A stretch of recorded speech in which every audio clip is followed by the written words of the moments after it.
Hello everyone, welcome back to the channel.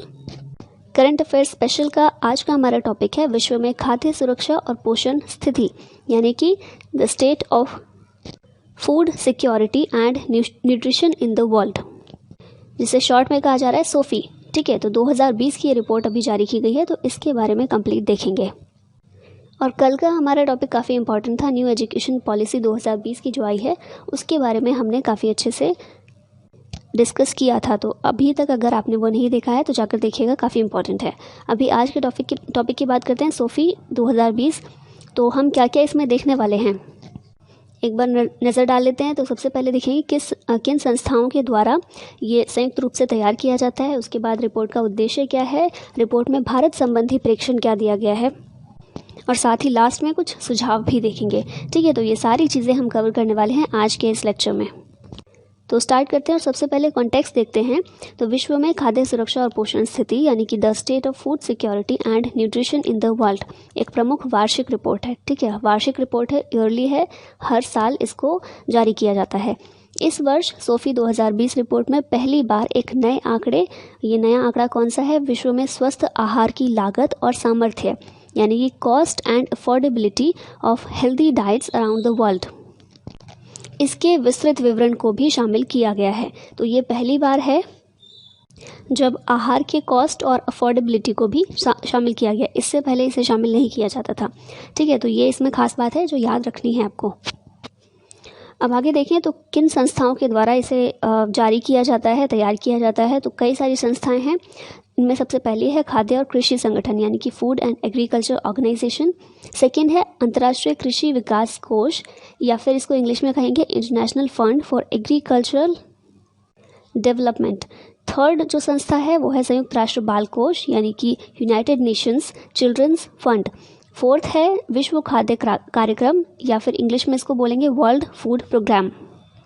और last हमारी संस्था है विश्व स्वास्थ्य संगठन, यानी कि WHO। तो ये सारी संस्थाएं मिलकर संयुक्त रूप से ये रिपोर्ट को तैयार करती हैं। अभी आगे देखते हैं रिपोर्ट का उद्देश्य क्या है। तो सतत विकास एजेंडा 2030 का जो हमारा SDG गोल है, उसके संदर्भ में भूख की समस्या की समाप्ति करने की दिशा में प्रगति, खाद्य सुरक्षा और पोषण स्तर में सुधार की सूचना तथा इस लक्ष्य की प्राप्ति में आने वाली चुनौतियों का गहन विश्लेषण प्रदान करना। और SDG लक्ष्यों की बात करें तो कुल 17 लक्ष्य हैं। 2015 में इन लक्ष्यों को अपनाया गया था। इनसे पहले कौन से थे, मिलेनियम डेवलपमेंट गोल्स। ठीक है, MDGs थे। 2015 से 2030 तक के लिए सतत विकास एजेंडा या फिर सस्टेनेबल डेवलपमेंट गोल्स को अपनाया गया है। 17 गोल्स हैं इसमें, जिन्हें हमें 2030 तक कंप्लीट करना है। और क्योंकि हम यहाँ पर भूख की बात कर रहे हैं, आहार की बात कर रहे हैं, तो जो SDG लक्ष्य सेकंड है, ठीक है, उसका लक्ष्य क्या है, सेकंड जो हमारा गोल है वो गोल ये है कि 2030 तक हमें वर्ल्ड में ज़ीरो हंगर की स्थिति प्राप्त करनी है। ठीक है, तो ये जो रिपोर्ट जारी की जाती है, ये रिपोर्ट तैयार की जाती है, ये इसी उद्देश्य से तैयार की जाती है कि जो हमारा गोल है, गोल नंबर सेकंड जो है ज़ीरो हंगर, उसको हम कितनी प्रगति उसमें हमने प्राप्त की है, क्या सिचुएशन है फ़िलहाल की, सुधार हुए हैं तो कितने हुए हैं, नहीं हुए तो क्यों नहीं हुए हैं, चुनौतियां क्या क्या हैं, और कैसे उससे हम उभर सकते हैं, कैसे उन चुनौतियों से पार पा सकते हैं। तो इन सभी उद्देश्यों के ये सभी उद्देश्य हैं इस रिपोर्ट को तैयार करने के। अब नेक्स्ट देखते हैं रिपोर्ट में भारत संबंधी प्रेक्षण क्या है, भारत के संबंध में ये रिपोर्ट क्या बताती है। तो भारत में अंतर्राष्ट्रीय गरीबी रेखा प्रतिदिन प्रति व्यक्ति $1.90 क्रय शक्ति क्षमता, यानी कि परचेसिंग पावर पैरिटी के ऊपर के लाखों लोग स्वस्थ या पौष्टिक आहार लेने में समर्थ नहीं हैं।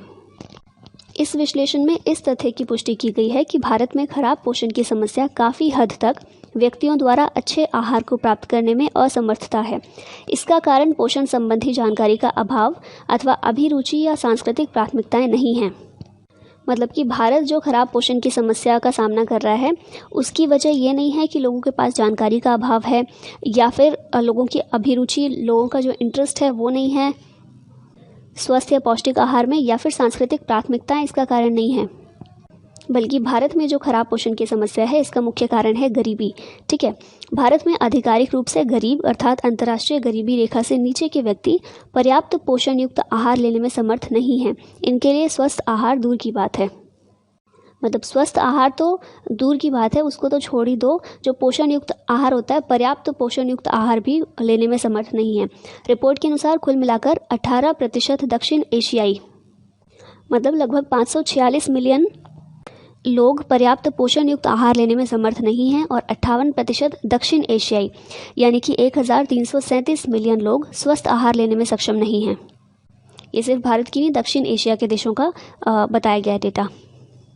अब नेक्स्ट देखते हैं भारत के लिए चिंता का विषय क्या है। तो भारत में अनौपचारिक क्षेत्र में काम करने वाले अधिकांश कामगारों का रोजगार और आय समाप्त होने के कारण पिछले 3 महीनों के दौरान स्वस्थ आहार लेने में असमर्थ लोगों की संख्या में काफ़ी वृद्धि हुई है। ये रिपोर्ट इसलिए ज़्यादा इम्पॉर्टेंट है अभी, क्योंकि अभी हम देख ही रहे हैं कोविड-19 के चलते जो भी सिचुएशंस चेंज हुई हैं, तो इस टाइम पर जो भी रिपोर्ट इस तरह की आती है या इकोनॉमी से रिलेटेड कोई भी रिपोर्ट आती है, उसको अच्छे से याद रखिएगा। अभी क्या हुआ है, क्योंकि हमारे देश में अनौपचारिक क्षेत्र में काम करने वाले श्रमिक बहुत ज़्यादा हैं, राइट, और उन श्रमिकों की सबकी नौकरी चली गई है, रोज़गार सबका छिन गया है। और एक तो पहले से ही खराब पोषण की स्थिति या फिर गरीबी ये काफ़ी ज़्यादा हमारे देश में थी, या फिर आय भी निम्न आय वाले लोग बहुत ज़्यादा थे, और अभी हम देख रहे हैं कि लोगों की आय ही नहीं है, कुछ रोज़गार छिन गया है बहुत सारे लोगों का। तो ऐसे में ऐसे लोगों की संख्या बहुत ज़्यादा बढ़ गई है जो कि स्वस्थ आहार लेने में असमर्थ हैं। पहले से ही बहुत सारे लोग असमर्थ थे, लेकिन अब उनकी संख्या और बढ़ गई है। अब देखते हैं कि क्या क्या सुझाव दिए जा सकते हैं, इसके लिए क्या क्या सुझाव हो सकते हैं। तो गरीबी रेखा को पुनर्परिभाषित करना सबसे पहला पॉइंट है। गरीबी रेखा जो अभी तक परिभाषित है उसे दोबारा से परिभाषित करना। भारत में गरीबी रेखा को वर्ष 2011-12 में तेंदुलकर समिति द्वारा परिभाषित किया गया था। इसके अनुसार शहरी क्षेत्रों में 33 रुपये प्रतिदिन और ग्रामीण क्षेत्रों में 27 रुपये प्रतिदिन या इससे कम आय वालों को गरीबी रेखा से नीचे माना गया है। और अभी क्योंकि हम देख रहे हैं 2011-12 में किया गया था, अभी हम 9-10 साल आगे आ गए हैं, तो अभी इसीलिए ज़रूरत है। और क्योंकि टाइम भी काफ़ी चेंज हो गया है, ये कोविड-19 के चलते एकदम ही सिचुएशन तो पलट गई है, तो इसीलिए ज़रूरत है कि गरीबी रेखा को फिर से परिभाषित किया जाए। फिर उसके बाद सेकेंड जो सुझाव दिया जाता है वो है सामर्थ्यता।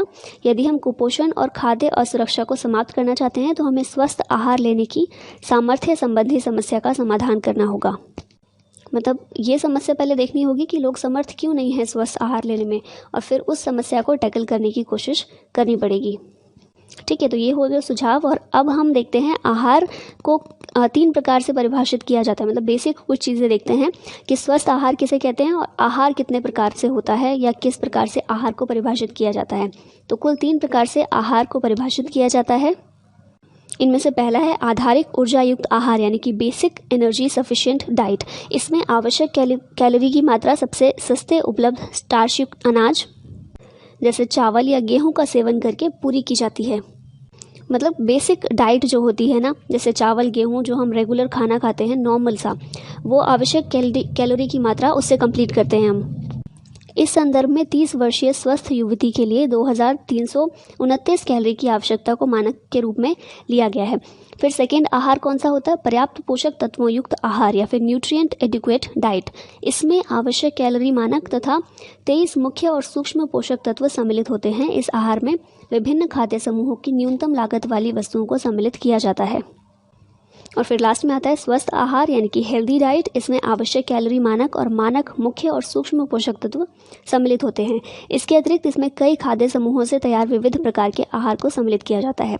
तो हमारे देश में जो ये रिपोर्ट आई है इसमें बताया गया है कि बहुत सारे लोग ऐसे हैं जो बेसिक, जो सबसे पहला हमने देखा ना, बेसिक डाइट जो होती है, बेसिक एनर्जी सफिशिएंट डाइट, ये भी लेने में सक्षम नहीं है।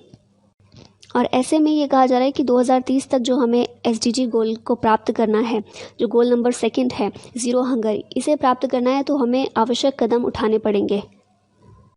तो इसीलिए सरकार के द्वारा भी और देशों के द्वारा भी आगे की दिशा किस तरह से तय करनी है हंगर के क्षेत्र में, ये तय करने में इस रिपोर्ट के बाद काफ़ी आसानी होगी।